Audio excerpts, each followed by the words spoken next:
Menteri Rangba ka jela ukon rat kisangma oleh pentikna ba kan omdon ka jingi kren bat ka kanhun Green Tech Foundation GTF ki baiki persya ya ka jing temu bantai ya ka taj umyam resort and spa ha umyam haba pen pau ba ki jing sneukia jong kane ka kanhun kadai ka bala deb ban penbej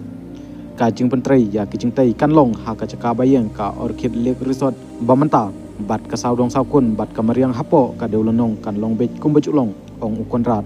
Ulu banjur ba kan omsya setia bandon kanu kejingtai kabane syirta hapo ka deulonong lightno tang kibasipor kibom penjod ya kamariang kibantai tang na kabenta ki katokat ne kijingilang bakerpang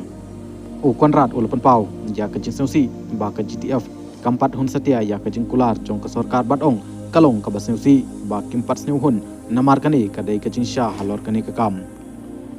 Habakali la ka sorkar kan khod ya ke GTF sha ka jingi kren Menteri Rangba ulong ka jing siu khe jongki kalong ba ka jing tai ya ka hotel kanlong ha ka deulong nong ngala kren chai ba kamdon setia ka ba kum kane ke jing tmu kan omdon setia kanu ka building bantai ha ka tai ke caka ka deulong nong hi kan yailong kum ba ka julong kani ka kam kala shai kedar ngam yo i ya kanu ke jing klumar jingmut ha kani ka benta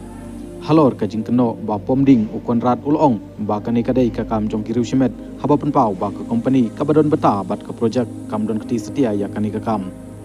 ki polit kila de pensyai ba ki don kiru shimet ki badon kti om ka company kam don benta ai ruem bat ka project ulong haba kentu ya kinong song ba kan om don setia ka jing penjot ya ka deulonong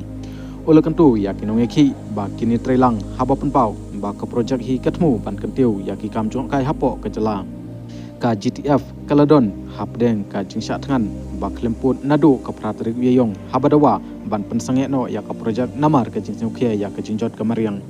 o chairman ka foundation uba H ban siudor nonglang ul penpau ban peteng bej ya ka jingeki tat hadu ba ka sarkar kal ai ya ka jingkulat da ka jingtho ba ya kani ka projek la penduk pendam no